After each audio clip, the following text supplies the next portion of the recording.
Her bare hand was pressed flat against the inside of the carriage window, and the glass had fogged in a clean oval around her palm.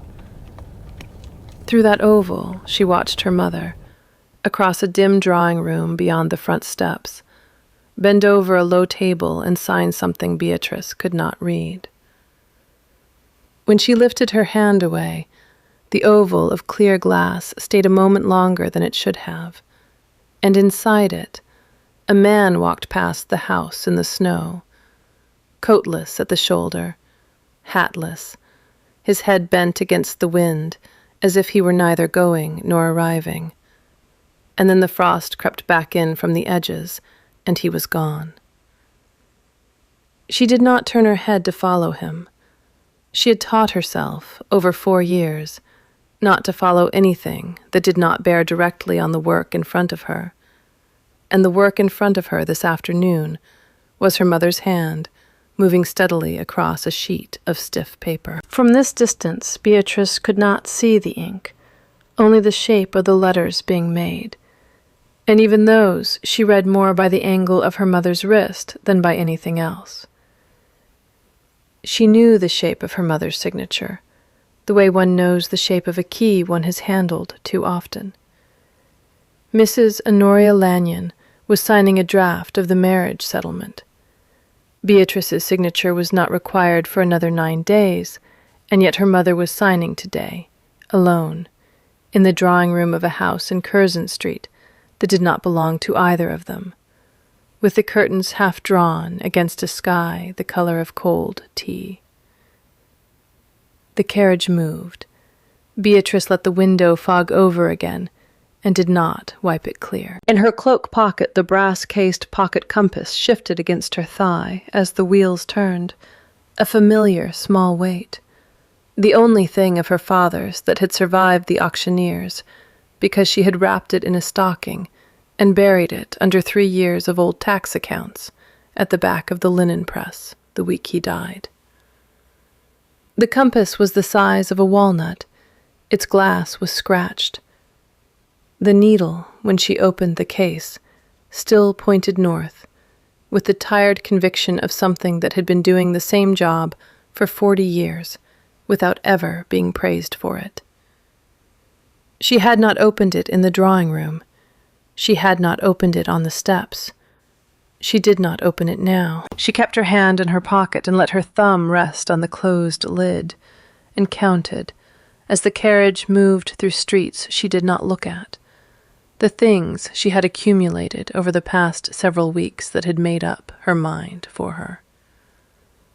The first thing was a letter, not addressed to her, lying open on her mother's writing desk in November, in which Sir Crispin Maddox had referred to her as a healthy young animal of breeding age, and suggested that the question of her temperament could be addressed by a firm hand in the early months. She had read it standing up, in the half-minute her mother was out of the room fetching more wax, and she had put it back exactly where she found it, and she had said nothing about it at supper, and she had not slept well that night or the night after.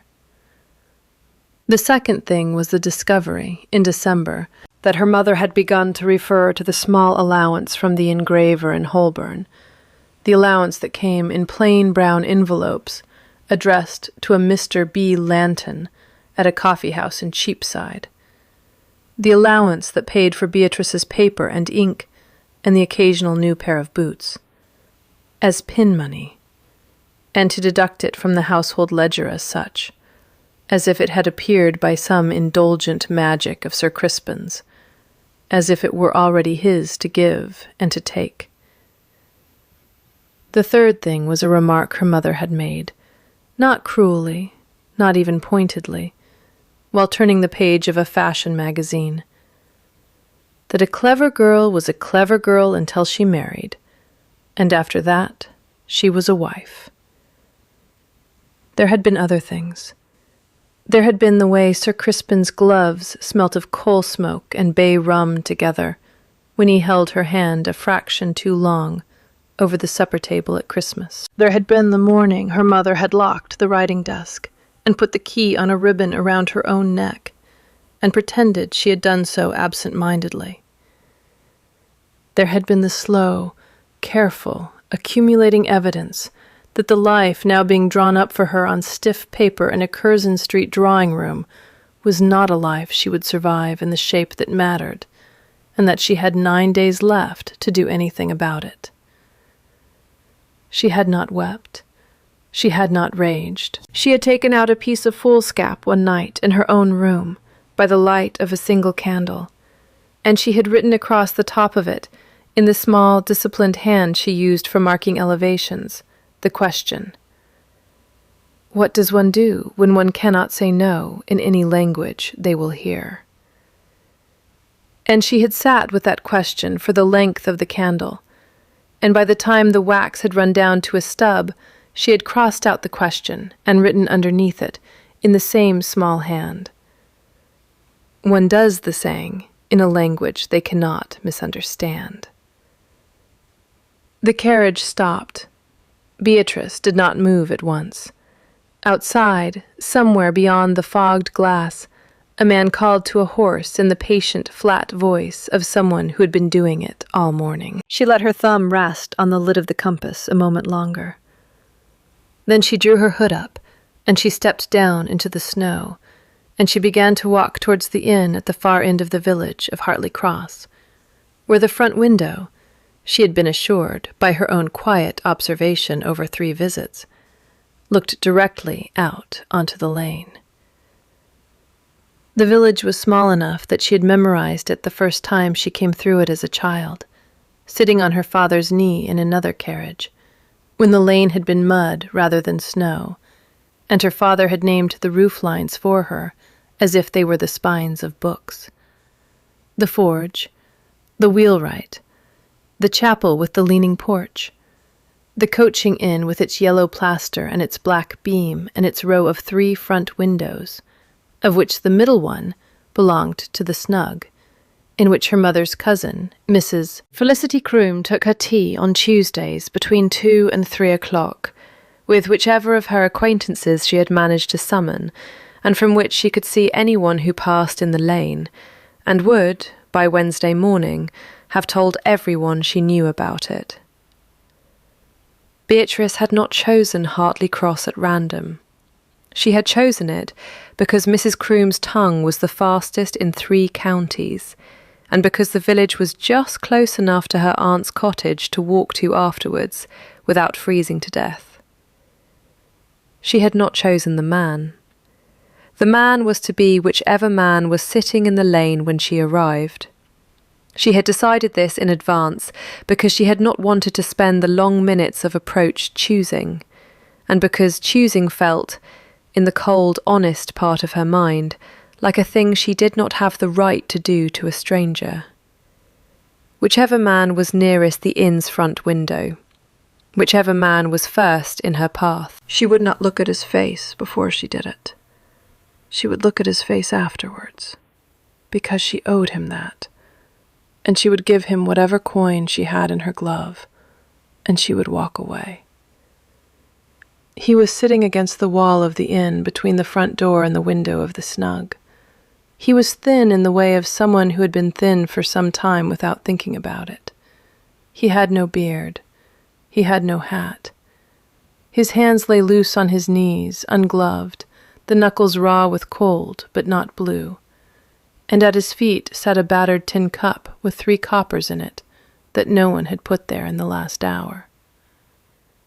He was looking at nothing in particular, which was, Beatrice realized as she came up to him, the most difficult kind of looking a person could do in a public lane in the middle of the day. He had the stillness of a man who had taught himself to be furniture. She did not say his name, because she did not know it. She did not say anything. She knelt down in the snow in front of him, close enough that her cloak fell across his bare hands, and she put her gloved palm flat against the cold, rough cloth at his shoulder, and she leaned in, and she kissed him on the mouth, as if she had been doing it for years. She had counted in her own head to 3. She had not counted past 3 since she was a child learning to skip a rope. She counted now, slowly, because if she counted she would not bolt. 1. The wool of his coat was wet at the seam. 2. His mouth was cold, and then, very faintly, was not. 3. She did not move. 4. She still did not move. She had not planned for 4. She had not planned for anything past the number she had set herself, and the world past the number she had set herself was unfamiliar and very quiet. And inside the unfamiliar quiet, somewhere quite far away, a teacup clinked once against a saucer in the snug behind the window. She drew back. She did it slowly because she did not trust her legs to do it quickly. She looked at him for the first time, and his eyes, which she had expected to be either dulled or angry or sly, were none of these. They were gray, and they were perfectly awake, and they were looking at her with the careful, unsurprised attention of a man watching a bird that had landed on his wrist for reasons of its own. He did not pull away. He did not startle. He did not protest. "Thank you," he said.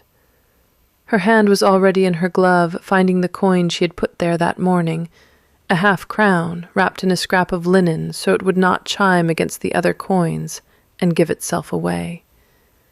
She pressed it into his palm and folded his cold fingers over it, and her own hand stayed there a fraction longer than she meant it to. She did not say, "You are welcome," because that was not what he had thanked her for.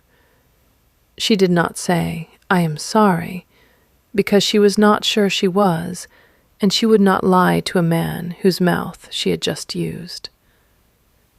She stood up. She did not look at the window of the snug.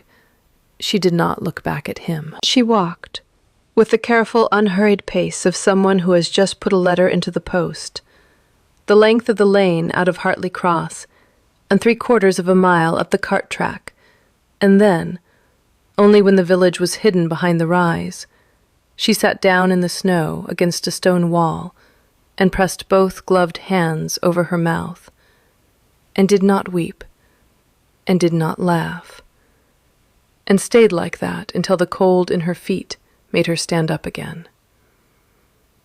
In her cloak pocket the compass had not moved.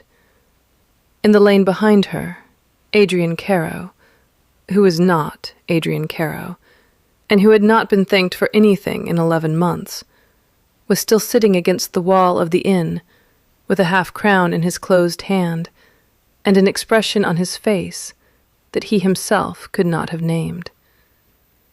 And inside the snug, behind the window, Mrs. Felicity Croom was already setting down her cup. Her aunt's cottage stood at the edge of the village, on the side opposite to where Beatrice had come in. 4 rooms low under a thatch the colour of wet straw, with a green door that had not been painted since before her father's wedding, and a gatepost into which someone, 2 generations ago, had carved the name Lanyon in letters now silvered by weather. There was a single lamp in the front window. Beatrice did not knock.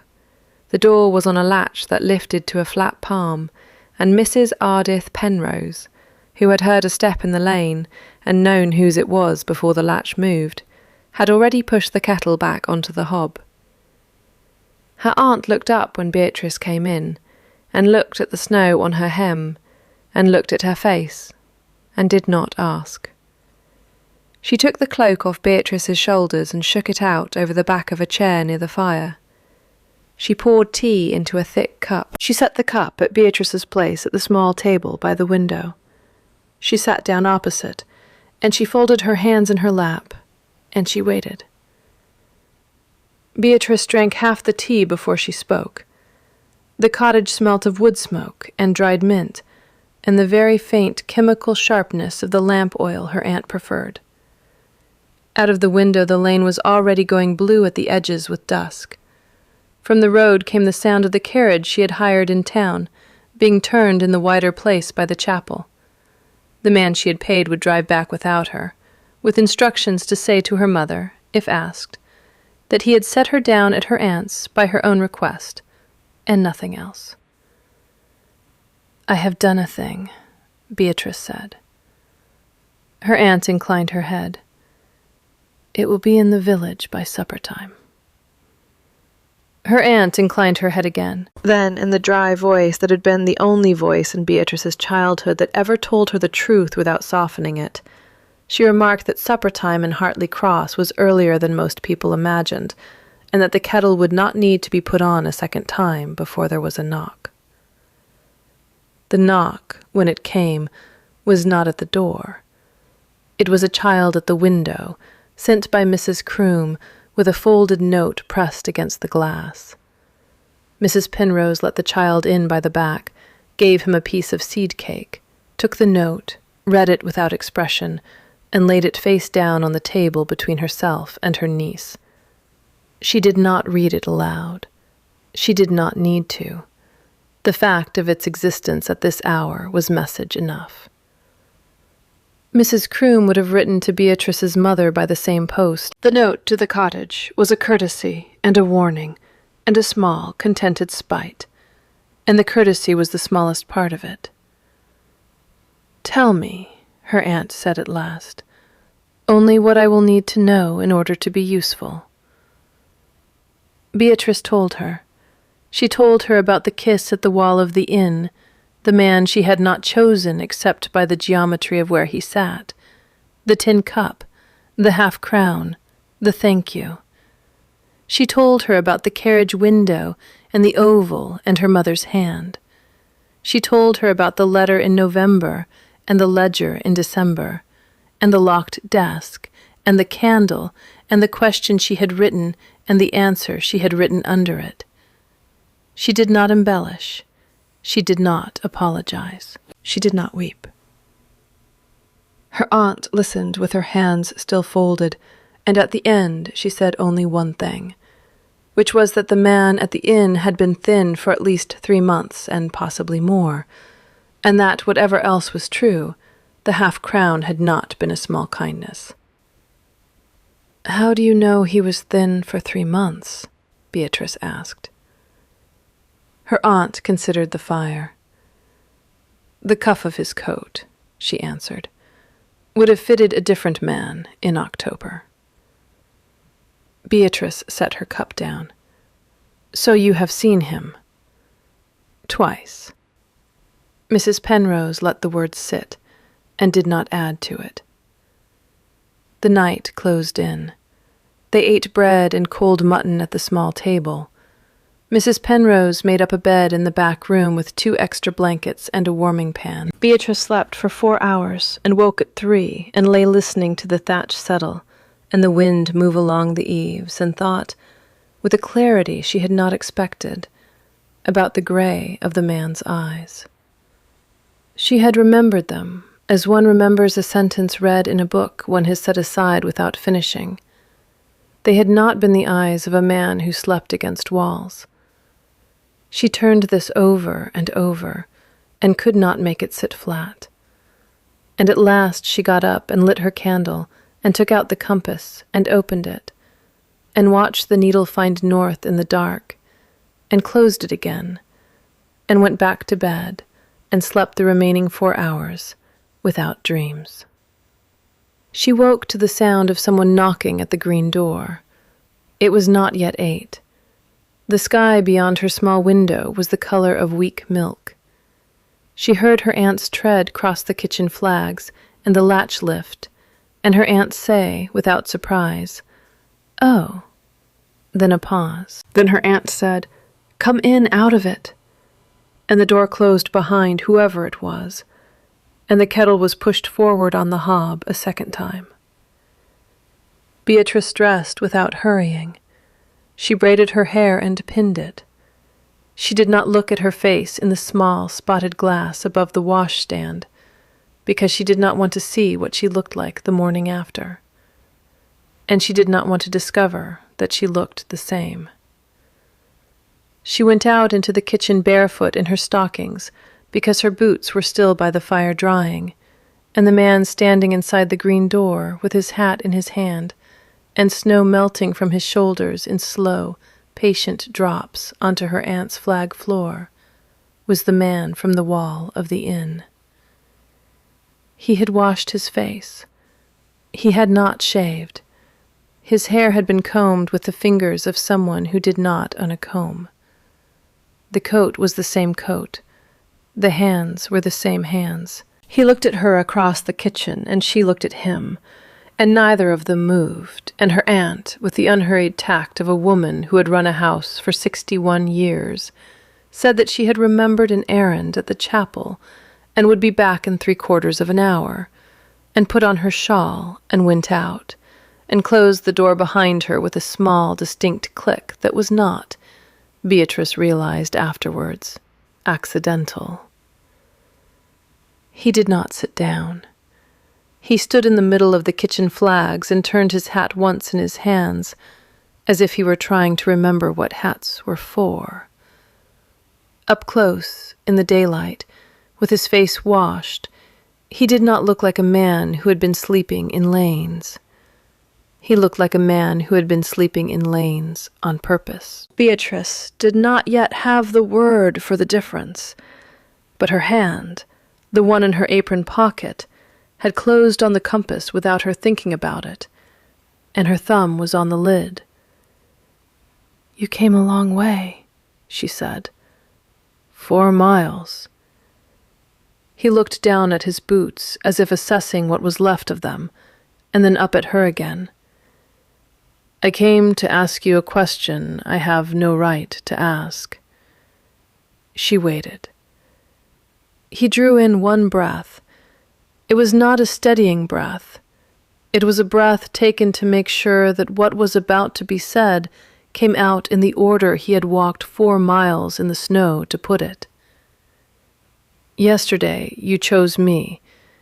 I do not know what you intended to do with me afterwards. I do not need to know. I am going to ask you something now, and you may say no, and I will leave, and there will be no consequence to you from my having asked. Do you understand?" "I understand." "Will you marry me, properly, before a clergyman, with a license I can pay for?" She did not answer at once. She looked at him.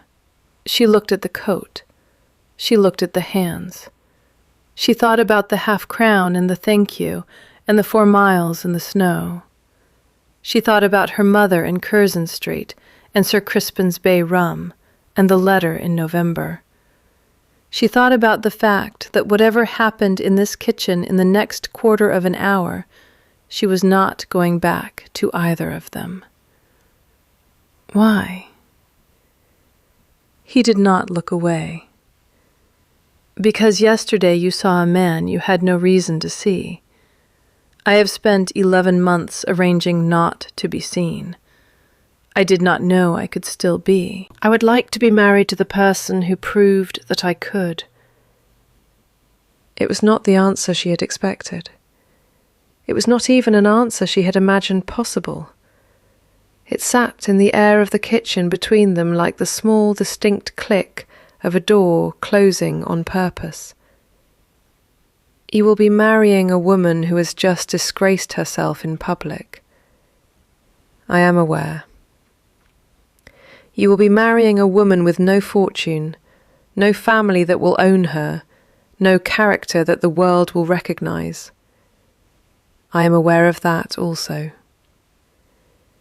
"You may also be marrying a woman who will never love you in the way that word is used in books." He thought about that one. He thought about it long enough that she watched his throat move once before he answered, and the careful, unsurprised attention came back into his eyes, the same attention he had given her in the lane. "I am not asking for that word. I am asking for the other thing." "What other thing?" The thing you did yesterday. The choosing. She did not say yes at once. She walked past him, in her stockinged feet, to the fire, and she stood at the fire with her back to him for the count of 15, and in those 15 counts she did the only honest reckoning she had done since she was 16 years old. She had ruined herself yesterday in order to escape a contract drawn up by people who had not asked her. She could refuse this man and walk into the world she had made for herself on her own terms, with her aunt at her back and the engraver in Holborn still paying for map signed B. Lanton, and she could survive that world. She had planned to survive that world. The world she had not planned for was the one in which a man had walked 4 miles in the snow to be chosen on purpose by the same hand that had ruined her. And that world, she discovered, standing with her back to a fire in a 4-room cottage at the edge of Hartley Cross, had a different gravity in it than the one she had drawn for herself. She turned around. Yes. He closed his eyes for one breath. Only one. When he opened them again, the careful attention had a crack down the middle of it, and she saw, before he gathered himself, the shape of what he had walked 4 miles carrying. "Thank you," he said, for the second time in 2 days, and she understood, without being able to say how, that this thank you was for the same thing as yesterday's, and that yesterday's thank you had not been for the kiss. Her aunt came back at the agreed 3/4 of an hour. She came in with snow on her shawl and a paper twist of tea from the village shop that she had not needed, and she set the tea on the dresser, and she looked from one of them to the other, and she sat down at the table, and she said, "Well, we are to be married," Beatrice said. Mrs. Penrose nodded once, as if this confirmed a calculation she had already finished. She looked at the man standing in her kitchen. She looked at him for a long, considering moment that he did not flinch from, although Beatrice, watching, saw that it cost him something not to. "You will sleep in the back room tonight, Mr. Carow. Adrian Carow." "Mr. Carow," said Mrs. Penrose, and Beatrice heard, although she could not yet read it, the small comma her aunt placed between the name he had given and the way she said it. Mrs. Penrose got up. She poured a 3rd cup of tea. She set it in front of him. She did not, Beatrice noticed, ask him whether he took milk. The license took 3 days.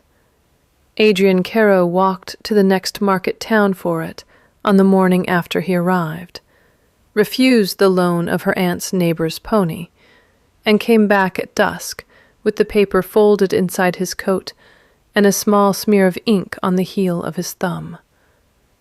Mrs. Penrose, who had spent the day setting Beatrice to mending a tablecloth and herself to mending nothing, took the paper from him at the door, read it, folded it again, and put it on the high shelf above the dresser where she kept the deed to the cottage and her late brother's spectacles. The wedding took place on the 4th day, in the chapel with the leaning porch, in front of the elderly curate who had baptized Beatrice and her father before her, and who asked no questions of either party that were not strictly required by the rite. Mrs. Penrose stood as Beatrice's witness. A churchwarden named Hibbert, summoned from the smithy with hay still in his cuffs, stood as Adrian's. Beatrice wore a grey wool gown she had had 3 years, and her mother's pearl earrings, which she had taken out of the dressing case in Curzon Street the morning of the carriage and put in her pocket without thinking about it, and which she discovered only on the chapel steps. She did not return them. She wore them. She decided, between the porch and the altar, that they were the only payment she would ever take from that house, and that they would do. Adrian wore a coat that was not the coat from the wall of the inn. Where the new coat had come from, Beatrice did not ask. It fitted him a little loosely at the shoulders, in the way of a coat hastily bought rather than tailored, but it was clean and dark, and the collar was right, and the man inside it stood at the altar with the same careful, unsurprised attention with which he had looked at her in the lane and in her aunt's kitchen, and he said his vows in a voice that was clear and quiet, and did not catch on any of the words. And when the curate asked him to take her hand, he took it as if he had been given something he was responsible for keeping warm. There was no breakfast. There were no guests. Mrs. Penrose walked them back through the snow to the cottage, set bread and cheese and a small piece of ham on the table, and went out again to the chapel on some unexplained errand of her own that took her the rest of the afternoon. Beatrice and Adrian sat across the table from each other in a 4-room cottage in a village in which, by every customary measure, neither of them had any business being. And they ate, and they did not speak much, and the snow began again outside the window in small, dry flakes that did not seem to want to land. That night she slept in the bed her aunt had made up for her on the first night. Adrian slept on a pallet by the kitchen fire. The arrangement had not been discussed. It had simply happened, in the way of arrangements made by two people who had married for reasons that were not the reasons marriages were customarily made for. And Beatrice, lying awake under the 2 extra blankets, understood that this was a thing they would either talk about later or not at all, and that she did not yet know which she preferred. In the morning she went to find her aunt at the dresser, kneading bread, and asked, without preamble, what her aunt had not been telling her. Mrs. Penrose did not stop kneading. She turned the dough, pressed it down with the heel of her hand, turned it again. The flour stood in a small ring around the board. The fire ticked. Beyond the wall, in the kitchen, Adrian was splitting kindling in the yard, and the small, regular sound of the axe came faintly through the door. There are several things I have not told you. None of them, I think, are mine to tell. One of them I will tell you anyway, because you are my brother's daughter, and because you have married a stranger on 4 days' acquaintance, and because if I do not tell you it, I will have failed in the only duty I currently recognize. Beatrice waited. He has not been a beggar long. He has been sleeping rough on land that is not unfamiliar to him. I do not know who he is. I know what he is not. He is not what your mother's cousin will be writing in her letters this week, and you have not married down as far as the village will think you have. That is all I will say, and you will not press me, because pressing me will not give you the answer you want, and the answer you want is not mine to give. Do you understand? Beatrice understood. She did not understand, but she understood that she was being asked not to ask, and she understood that her aunt had not asked her not to ask anything in her life before, and that the asking now was therefore the answer in another shape. She went out into the yard. Adrian had taken off his coat to swing the axe. The shirt under it was rough linen, clean, mended at one cuff in stitches finer than a man would have made for himself. His arms, when he raised the axe, were not the arms of a man who had been ill. They were the arms of a man who had been working at something for a long time and had only stopped recently. He set the axe down when he saw her and reached for the coat without putting it on. "I would like to walk," she said. He took up the coat over his arm and came with her, without asking where, and they walked, the two of them, down the lane and along the cart track that ran behind the village, to the edge of a small wood, where a stile crossed a wall, and a path went down towards a frozen brook. The snow had stopped. The sky was the high, pale blue of a winter morning that had decided, at last, to be itself. Beatrice walked with her gloved hand in her cloak pocket, around the compass, and she thought, with the same clarity she had felt at 3 a.m. the night of the kiss, about how she was going to do what she was about to do. At the stile she stopped. She took the compass out of her pocket. She did not open it. She held it out to him on the flat of her palm, brass case dulled with handling, the small scratch across the glass catching the light. This was my father's. He looked at it. He did not reach for it. He drank the estate before he died of it. He left me nothing. I hid this in the linen press the week he died, because I knew if I did not, the auctioneers would have it, and because I had not yet decided which of the two of us I was angrier with. I have carried it for 4 years. He still did not reach for it. I am giving it to you, because I do not know who you are, and because you walked 4 miles in the snow to ask me a question you had no right to ask, and because the only honest thing I own is this, and because I would like one honest thing to be between us before the rest of the days happen. Take it. He took it.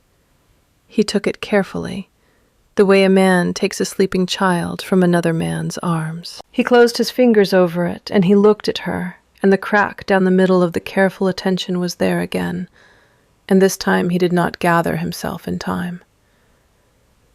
I will keep it until you ask for it back.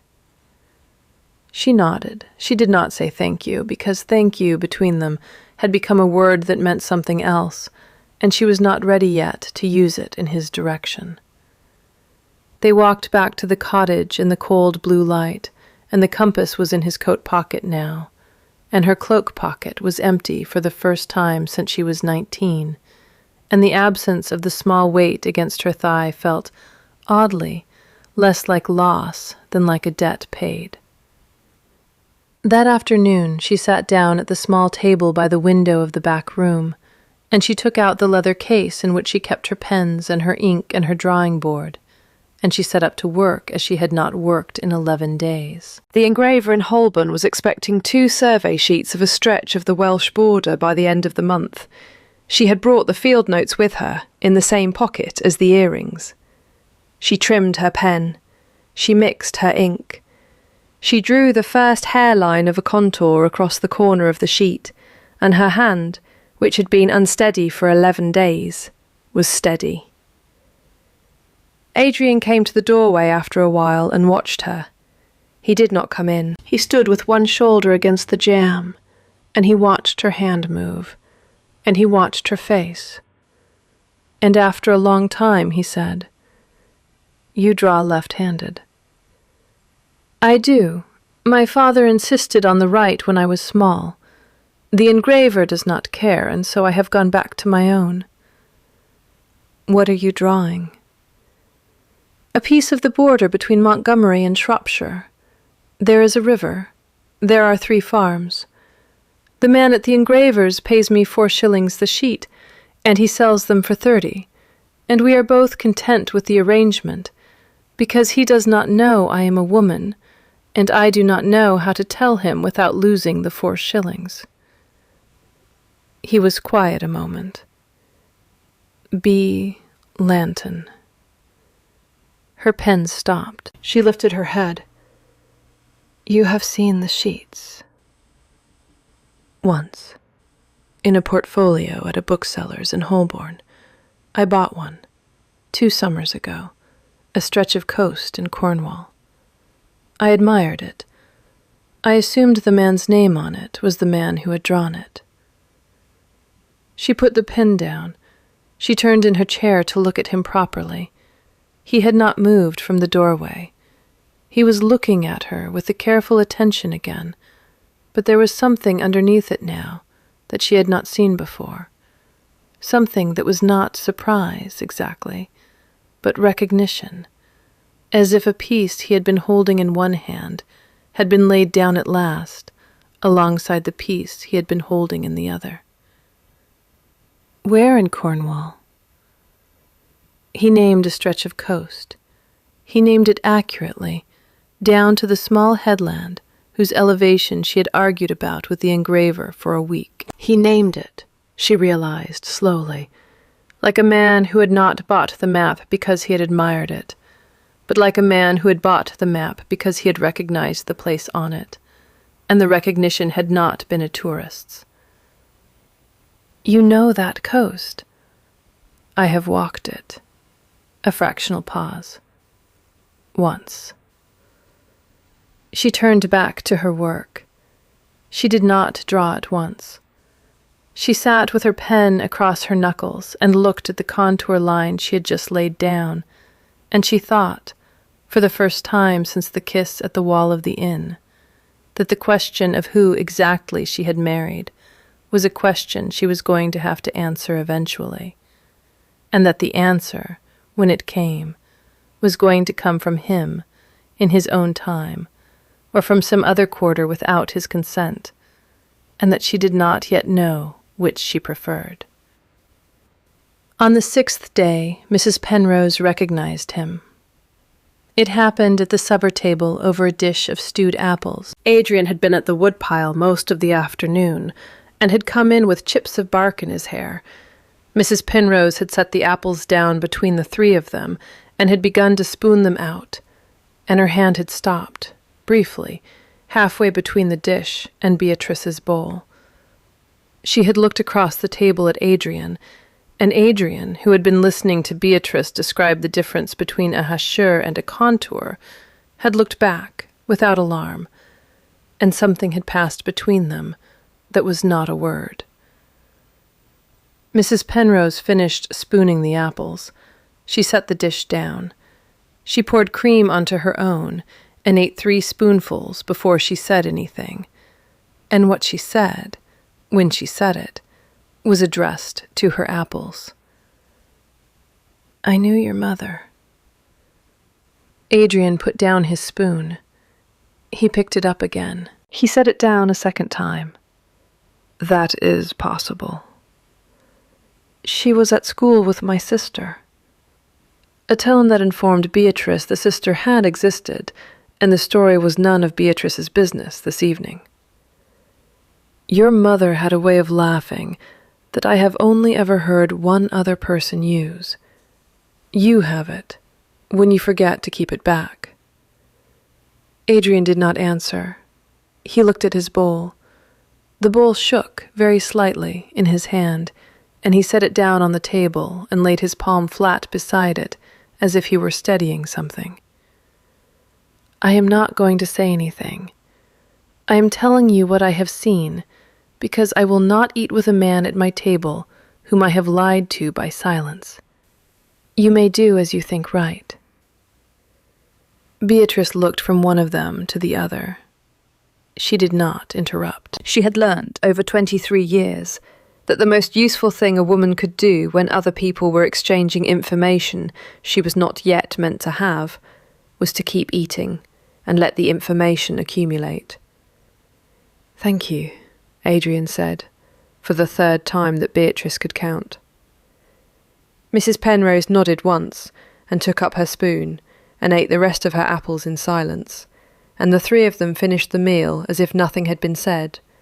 And when Beatrice carried the bowls to the dresser, her aunt touched her wrist once, lightly, in passing, in the way her aunt had used to touch her wrist when she was small and had been told something at the dinner table she was not yet old enough to ask about. And Beatrice understood, with the same dry clarity in which she now seemed to understand everything, that her aunt was telling her to wait. She waited. She waited through the rest of the 6th day, through the 7th, through the 8th. She drew her map. She finished the Welsh border sheets and packed them in oilskin for the next carrier. She walked with Adrian to the brook in the mornings and back, and she sat with him by the fire in the evenings, and they did not speak of what Mrs. Penrose had said, and they did not, either of them, sleep in the same room. He kept his pallet by the kitchen fire.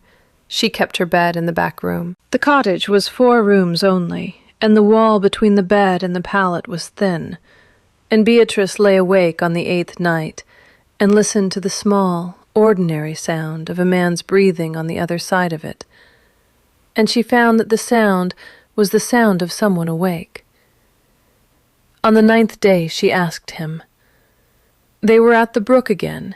He had broken the ice at the edge with the heel of his boot to let her dip her ink pot for the diluted wash she used for shading water on the maps. He had the compass in his coat pocket. He had carried it every day since she had given it to him. She had not asked for it back. She had not, when she thought about it, missed it as much as she had expected to.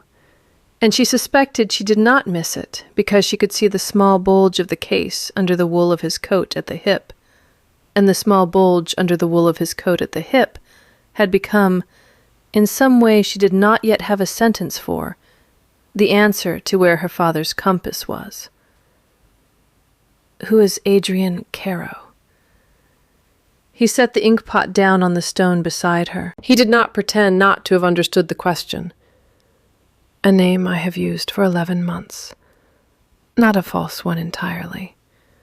Caro was my mother's name before she married. Adrian is mine. I have been Adrian Caro on the parish lists of 3 villages this year. I have not yet been Adrian Caro on any document with a seal. She waited. I will tell you the rest when I have done one thing I have not yet done. I am asking you to wait 3 more days. I am not asking you to wait blind. I am telling you that there is a thing, and that I will tell you the whole of it, and that I would like to be the one who tells you. Do you understand? I understand. I am sorry. She looked at the side of his face. She looked at the bulge of the compass at his hip. She thought about the careful, unsurprised attention in the lane, the 4 miles in the snow, the thank you that had not been for the kiss. She thought about her aunt's hand on her wrist at the dresser. She thought about the man walking past the house in the snow, in the oval of clear glass on the carriage window, on the afternoon she had not yet known she was going to do anything. 3 days. He nodded. He picked up the ink pot and gave it to her, and they walked back to the cottage in the cold blue light. And the snow began again that evening, and it snowed all of the 10th day, and most of the 11th, and on the 12th day the sky cleared, and the lane froze hard, and the village went very quiet, in the way villages go quiet when the cold settles in to stay. And on the 13th night, a man rode up to the green door of the cottage on a tired bay horse, with snow up to its hocks, and a leather case strapped to his saddle. And he knocked. And Mrs. Penrose let him in, and he did not give his name to her, but he gave it to Adrian, who was standing in the middle of the kitchen flags when the door opened, and the name he gave was not Caro. The man was a solicitor. He was perhaps 50, dressed in black, with the wind-burnt face of a man who had ridden a long way in a hurry. He carried under his arm a flat leather case with a brass clasp, and inside the case, when he opened it at the kitchen table with Adrian standing over him, and Beatrice sitting in her aunt's chair by the fire, and Mrs. Penrose standing at the dresser with her arms folded, was a single sealed letter, addressed in a hand Beatrice did not know, to Mrs. Adrian Winsleydale. Beatrice did not move. She did not look at Adrian. She looked at the letter on the table. She looked at the seal on the letter, which was red and large and had been pressed with a signet ring that had a device on it she did not at this distance recognize, but that the solicitor, glancing at her, evidently expected her to. She looked at the solicitor. She looked at Mrs. Penrose, who was not looking at anyone, who was looking instead at the high shelf above the dresser, where the marriage license lay folded next to the deed of the cottage, and Beatrice's grandfather's spectacles, and whose face had the still composed expression of a woman whose calculation had at last been confirmed. Adrian set both his hands on the table on either side of the letter. He stood like that a moment, his head bent, the lamplight catching the bones of his wrists where the cuffs of his shirt had fallen back. Then he straightened. He looked across the table at the solicitor. I asked for 3 more days. I came as soon as the road opened. The solicitor inclined his head fractionally in apology. The seal is your stepmother's. The contents I do not know. I was instructed to deliver it into the hand of your wife and to wait for her answer. My wife. The word came out of him slowly, as if he were testing the weight of it for the first time, although they had been married 9 days. My wife will not open the letter tonight. She will open it tomorrow morning, if she chooses to open it at all, after I have spoken with her. You will sleep here. Mrs. Penrose will give you the pallet by the fire. I will sleep in the woodshed. I require no woodshed. Mrs. Penrose, with the dryness she had used for Beatrice's mother for 40 years. Mr. Wensleydale, your wife will hear you in the back room. The solicitor will have the pallet. I will have my own bed, which is mine, and I will hear nothing of anything that happens between any of you until the kettle goes on in the morning. Is that understood? It was understood. The solicitor, with the careful exhaustion of a man who had ridden too far, bowed to Mrs. Penrose, accepted the pallet, accepted a bowl of soup, and did not speak again that night. Mrs. Penrose went to her own bed and closed her door with the same small, distinct click she had used on the morning of the proposal. The letter stayed on the table. Beatrice did not pick it up. She did not need to. The address on it had told her everything the address could tell her, and the rest of what she did not yet know was standing in the doorway of the back room with the lamp in his hand, waiting for her to come through. She went through. She closed the door behind her. He set the lamp on the small table where she drew her maps. He did not sit down. She did not sit down. They stood facing each other at a distance of perhaps 3 feet in a 4-room cottage at the edge of Hartley Cross, on the 13th night since she had pressed her bare hand against a frosted carriage window in Curzon Street and watched her mother sign a contract she had not been meant to see. And Beatrice realized, with a dry clarity, but whatever was about to be said in this room would be the most important conversation of her life so far, and that she was not afraid of it. My name is Adrian Wensleydale. I am the 8th Duke of Wensleydale. I inherited the title 4 years ago at the age of 27 on the death of my father, who left me 3 estates, 3 parliamentary seats, a debt of honor to a man who is now also dead, and a betrothal to a woman I have never met, which he arranged on his deathbed without consulting either of us. I left London 11 months ago. I have been living rough on my own land in 3 counties since.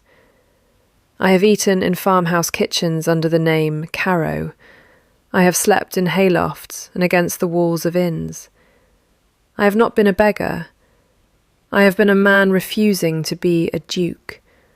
The distinction matters to me. I am aware it does not necessarily matter to you. She did not interrupt. She had her hands folded in front of her at her waist. She watched his face. I came to Hartley Cross because there is a steward on the Yorkshire estate who knows me by sight, and who comes to this village on the 2nd Tuesday of every month to visit a cousin. And I had it in mind, on the Tuesday you arrived, to let him find me. I had not yet decided whether I would let him take me back.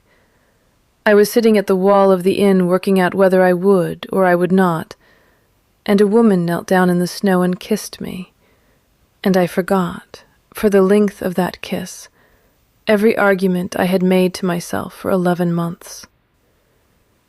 He paused. He did not look away. I walked 4 miles to your aunt's cottage the next morning because of that. Not for any other reason. I want you to know that. Whatever else I tell you tonight, that part is true. She nodded. She did not speak. She could feel her pulse in her throat. She did not let it into her face. When I came up to your aunt's gate, I saw the name on the gate post. Lanyon. I recognized it. I have had cause to know it for some time, because the debt my father left to a man who is now also dead, the debt of honor, was a debt this man had himself inherited from your father.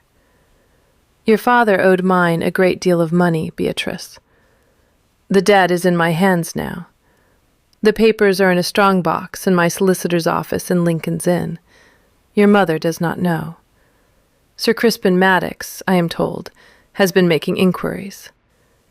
The debt has been the lever by which a great many things have been arranged around you that you did not know were being arranged. I knew the name on the gatepost. I knew what the name on the gatepost meant. I knocked on the green door anyway, and I asked you to marry me, and I did not tell you who I was, and I did not tell you what I knew. I have not told you for 9 days. I am telling you now. She was quiet for a long time. The lamp guttered once and steadied. Outside the small window the snow had begun again, very faintly, in the way of snow that intended only to dust the lane and not to drift. Inside her chest something had gone very still, the way a room goes still when a long-running clock has stopped and one has not yet noticed the absence of the sound. When did you decide that you would not tell me? He thought about that. He did not pretend to think. On the doorstep, before I knocked. I told myself I would tell you within a week. I did not. I told myself I would tell you within 10 days. I did not. I told myself tonight that I would tell you tomorrow, and the solicitor came up the lane with a letter that was going to tell you for me, and I understood that I had run out of days I was permitted to keep this for myself. Why? Because you had kissed a beggar to ruin yourself. You had not kissed a duke. If I had told you on the doorstep that the man you had kissed was the man whose paper your father had signed, you would have refused me. You would have been right to refuse me. I told myself a number of useful sentences about waiting and protecting and choosing the right moment, and none of them were true. I did not tell you because I was afraid you would not have me, and because I had already decided I wanted you to. He stopped. He looked down at his hands. That was unworthy, I am aware. I am not asking you to forgive it. I am asking you to know it. Beatrice sat down on the edge of the bed. She had not meant to sit down. Her legs had decided for her. She kept her hands folded. She looked at him standing there in the lamplight, in the borrowed coat with her father's compass in his pocket, and her father's debt in his strongbox, and her name on his marriage license on the high shelf above her aunt's dresser. And she felt, very precisely, all the separate things one could feel at once when one was being told the truth at last. I am angry. I know. I am angrier that you did not tell me than I am that you knew. I know. I would like a moment. He inclined his head. He turned without speaking and went out of the room and closed the door behind him with the same care her aunt had used, and she heard the latch settle, and she sat on the edge of the bed in the lamplight, and did not move for the space of perhaps 100 breaths. And when she had finished not moving, she got up and opened the door and called him back. He came back. He stood in the doorway. The letter on the table, From your stepmother. I do not know what is in it. I will read it in the morning. I will read it with you in the room. After I have read it, if I decide it is to be answered, I will answer it. If I decide it is not, I will burn it. Either way, you will not open it without me, and I will not open it without you. Is that understood? It is understood. The debt my father left to yours. Yes. It will be cancelled, not forgiven, cancelled. There will be a piece of paper signed by you in front of a witness who is not your own solicitor, and the paper will be in my hand by the end of the month, and the strongbox in Lincoln's Inn will not contain it any longer. The debt has been used long enough as a lever against me, and I will not be a duchess whose first marital negotiation is the cancellation of her own father's paper as a wedding present. I will hold the paper myself. Is that understood? It is understood, he said again, and the corner of his mouth, for the first time since she had known him, did something that was very nearly a smile. The compass. He took it out of his coat pocket. He held it on the flat of his palm. He looked at it. I will keep it until you ask for it back. That has not changed. I am not asking for it back tonight. I am telling you that the needle is bent. I noticed it when I gave it to you, and I did not say, "It has been bent since I was 16, and it points 7 degrees east of north, and I have allowed for it for 7 years, and I would like, when I do ask for it back, for the needle to have been replaced. I would like the compass to point true. Do you understand what I am asking?" He looked at her. The crack in the careful attention had closed again, but it had closed around something different than what had been underneath it before. I understand. Then go and sleep, and shut my door behind you, and we will read the letter in the morning. He shut her door behind him. She heard him cross the kitchen flags to the pallet by the fire, where the solicitor was already asleep with his boots off and his coat folded under his head. And she heard Adrian sit down on the bench by the woodbox and not lie down. And she understood that he would not sleep tonight.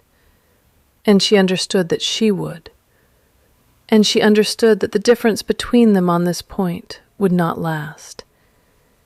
And she lay down in her clothes on top of the blankets and slept the deep, dreamless sleep of a woman who has, after a long and accumulating series of weeks, finally heard the truth in a language she could not misunderstand. The letter was from his stepmother. They read it together at the kitchen table in the morning, with the solicitor sitting at a careful distance by the window, and Mrs. Penrose at the dresser pretending to be elsewhere. The letter was 4 pages. It was not unkind. It was the letter of a woman who had been managing an estate in the absence of its owner for 11 months, and who had reached the end of what she could manage in his absence. And it contained, among other things, the news that the woman to whom Adrian's father had betrothed him on his deathbed had 8 months ago married a captain of dragoons in Lisbon, and was not in any position to be married to anyone else, and that the betrothal had therefore lapsed of itself, and that the household at the Yorkshire estate had been told nothing of his absence, and would not be, and that he might come home when he chose, and that he might bring whoever he chose with him, and that she would not ask. Beatrice read it twice. She folded it. She handed it to Adrian. He read it once. He folded it again. He put it down on the table between them. Mrs. Penrose, at the dresser, poured a 3rd cup of tea without turning around and set it on the table, at the place where the solicitor had not yet been invited to sit.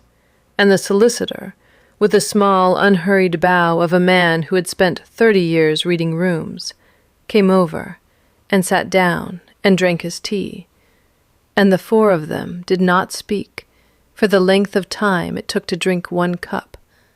And at the end of that time Adrian said, to no one in particular, that he would go home in the spring, and that he would not go alone, and that he would not go before the road through the village was clear of ice, and that he would in the meantime mend the kitchen door of Mrs. Penrose's cottage, which had been hanging crooked on its lower hinge since November, and that he would pay for the new hinge himself, out of money he had been carrying in the lining of his coat the entire time he had been Adrian Carow, and that this had perhaps also been unworthy of him, and that he was sorry.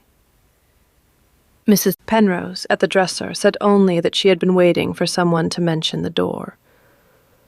The solicitor rode away that afternoon with a letter from Adrian, sealed with sealing wax Mrs. Penrose produced from a drawer no one had known she had, and a letter from Beatrice, in her own small, disciplined hand, to a man at an engraver's in Holborn, telling him that B. Lanton would continue to send sheets to him from a new address that would be communicated in the spring, and that the next sheet would be a map of a stretch of coast in Cornwall, about which she had recently been told a thing or two she had not previously known, and that the price per sheet would now be 6 shillings, and that she trusted he would find this acceptable. She did not tell the engraver her name. She did not tell him she was a woman. She did not feel, she discovered, that either piece of information was any of his business yet. And she felt, sealing the letter with a small dab of Mrs. Penrose's wax, that the question of whose business it was could wait, like a great many other questions, until spring. Adrian mended the door over the next 3 days. He cut the wood himself in the yard and fitted the hinge and rehung the door on a Tuesday morning, and it swung true.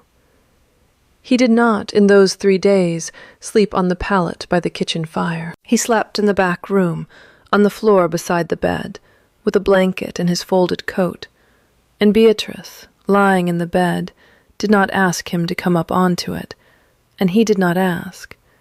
And neither of them, when she put her hand down over the edge of the bed in the dark, on the second of those 3 nights, took the gesture as anything other than what it was, which was a hand.